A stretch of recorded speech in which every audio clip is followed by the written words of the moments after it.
All right. So I was traveling. Been doing a lot of traveling. This is my season of rest, and part of that is me traveling. And one of the things that was commented that I've heard a lot when I've mentioned it, and so I'm just going to start off by saying this is directed for Black women and Black travelers. And one of the things that I always say to Black travelers, and particularly Black travelers who are thinking about living abroad, do not go to the place that you're leaving and become a colonizer. And by that, I mean this: we know what happens in our communities. Harlem, Bronzeville in Chicago, these are communities that were redlined, that were depressed on purpose. And once we've rebuilt the community and there's value, all of a sudden gentrification happens and we are pushed out and we can't stay in the communities that we made and built. And so as you're going and traveling abroad, my motto is, shop local, support local businesses. That's, what I do when I'm home in the US. But when I'm abroad, I'm also looking for where are the Black people? Where are the women owned businesses? Because I know as a Black woman that it is so much harder for us to to get the funds and have the opportunities to have these businesses. So I'm also looking to have my dollars support these Black owned businesses, these women owned businesses. So, as particularly with the expat travel, and we go abroad and we're like, oh my gosh, do not go and become a colonizer, become a gentrifier. Where you going? Now, typically, when most people think of expats, they're thinking of not like us, expats. So we should be mindful that in this opportunity that we have to go abroad and to spend some time to live or even for short term, that we are not going and disenfranchising people who look like us abroad, but also the people that, the country that we're going to. So be it you're in Spain, you're in Portugal, you're in Greece, no matter where, and if you're in Ghana, it doesn't matter. A lot of times, particularly going abroad, we're going abroad because we're looking for something that is different than the opportunities that we don't experience and the freedoms we don't experience in the US. Don't go abroad and bring the US with you. Don't do that. And so, like I said, be it you're going to Ghana, you're going to Europe, wherever you're going abroad to, be mindful that you aren't becoming the gentrifier where you're going. That said, like I said, find the locals. Find the locals. Make sure you're not just shopping and using your tourist dollars at chains. Make sure the money is going to local businesses. And like I said, that's just, being a good traveler, a good global citizen. Do not expect things to be like America. I recall one of my, uh, the first or second trip I had abroad, and I was a teenager. And you always know Americans, and there's a reason why they don't like us abroad, because you hear Americans before you see them, loud, boisterous, kind of rude, and not respectful of local customs. You are not in America, so be respectful. And the people were complaining a few years back. I'm saying a few years. It was 2004, 2005. I'm in Prague. I'm in the Czech Republic. And if you've been there, it's beautiful, it's wonderful.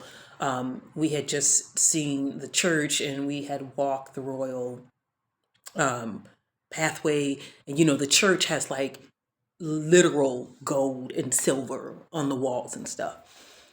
And as we're walking back from that, one person in our tour group, we could have seen all this in Vegas. They got Circus, they got Little Venice, they got Little Paris. Sir, why did you get on a plane and fly 8 to 10 hours I'm like, no, you couldn't have seen this in Vegas because we don't have this in the US. Don't be that traveler abroad. You know, one of the things I do, I always learn how to say good morning, good evening, good night, thank you, in the language that I'm coming to. You know, a little goes a long way. Most people speak English, but it's courtesy. It's like when you go to a friend's or relative house and they say make yourself comfortable, they don't mean, you know, no, it's, that's, you don't do that. So you just want to be a good global citizen. Um, the other example I will give you is a lot of times Americans go abroad and assume it's Vegas or it's spring break and they can do whatever they want, no consequences. And when you are abroad, like I said, be respectful, but also you are not on spring break. And don't assume that just because you have a US passport that is going to protect you. Um, I've always lived in major cities, so and I'm a solo traveler. Before solo traveling for women became a thing, I have been solo traveling since my 20s.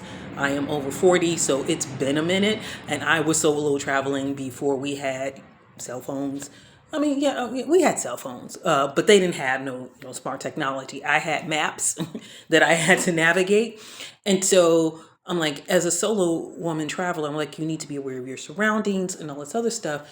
And I remember also when I was in Prague, we were sitting down at a cafe, some people that I had just met, and you you heard the Americans. They were loud, they were boisterous.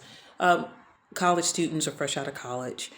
I don't care if I lose my wallet or whatever, whatever, because daddy's going to send me a credit card or blah, blah, blah, blah. And in that moment, I was like, somebody please steal her credit card and her wallet. One, to shut her up.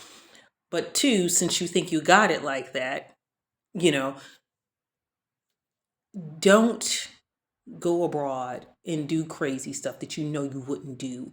And like you couldn't be in Chicago and make that announcement. You couldn't make that announcement in New York. You couldn't make that announcement in small town America because somebody's going to look at you like, oh, really?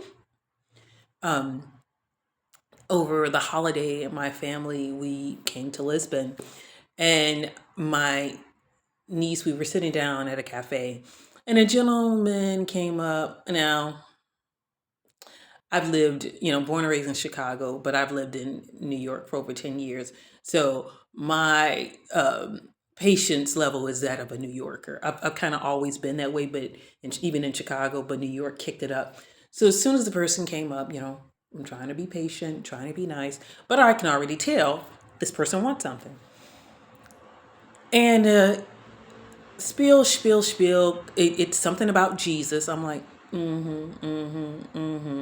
and so he was like, typically don't entertain people who are trying to sell me religion. Grew up evangelical fundamentalist.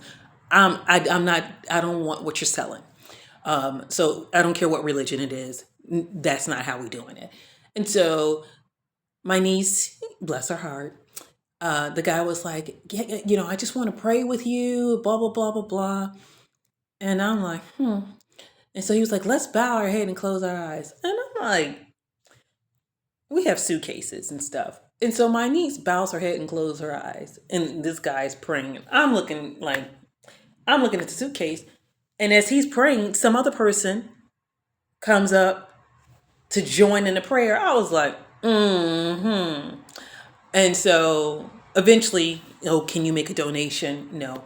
Person walks away. And I looked at my niece. I was like, what in the I was like, if you were in Chicago or if you were in New York and somebody was like on the street, bow your head and close your eyes, let's pray. Are we in church? No, I don't think so. I was like, don't be stupid. The same rules that you use when you are in Chicago, New York, LA, Phoenix, wherever, those are the same rules that apply when you're abroad. Okay? Be smart. Be smart. I don't like, even if you're at a party place. No, I love to dance. Typically, if I am not with a group when I'm traveling abroad, and by the way, I travel solo, but sometimes I do tours and stuff like that, and you meet people and they're like, hey, let's go hang out together. If that is not the case, then I'm not going to a club or something like that, because I know that somebody might be following me or something like that. Use common sense. Use common sense. Um, so that's my spiel for Black travel abroad. One, don't be the colonizer or gentrifier abroad. Support local. Find out where the Black people are. And saying that. So if you are coming to Lisbon, get the African Lisbon Tour with Naky. Trust. If you're going to London, do the Brixton Food Tour with Obi. I'm going to tag them on this. You will not regret it. When you take the London tour or the Lisbon tour, you're going to find out, you're going to be able to support Black owned businesses and people who have set up shop. So not only, like I said, in Lisbon, but also in London, you're going to get a great history lesson. And it's also just like a good fellowship time. So make sure that as you're traveling abroad, I know there's a woman and forgive me, I will try to tag her. There's a woman in France, a Black woman that does wine tours. We are everywhere. And so make sure you're doing the things that are going to, one, support local, but also be like, where are the Black people? Because you know, as a Black person in America, that as they're trying to erase everything that is about us, just like, they try, to get rid of Black Wall Street and all that other stuff. So support the diaspora abroad. Be a global citizen. Be mindful. We don't want to do harm as we travel. So that is my travel thing. Also, I survived the Portugal blackout. Normally in the US, I always have an emergency kit and a go bag in my closet. Didn't have one here in Lisbon. Locals were great and wonderful. Phone went out. It was intermediate, but everyone, pulled together. It was great and wonderful. And that's also a good thing about being a good global citizen. You meet the locals, and you look out for each other. So that's the thing. I will follow up with more travel tips because I'm going to be doing a lot of traveling. So I'll take you guys along with me. And if you want to know more, I know there's some other stuff that people have mentioned. They were like, Rhonda, I'm working on it. I'm getting there, guys. For those who know, I don't like being in front of the camera. I'm a writer. I'm a storyteller at heart. I want you to read.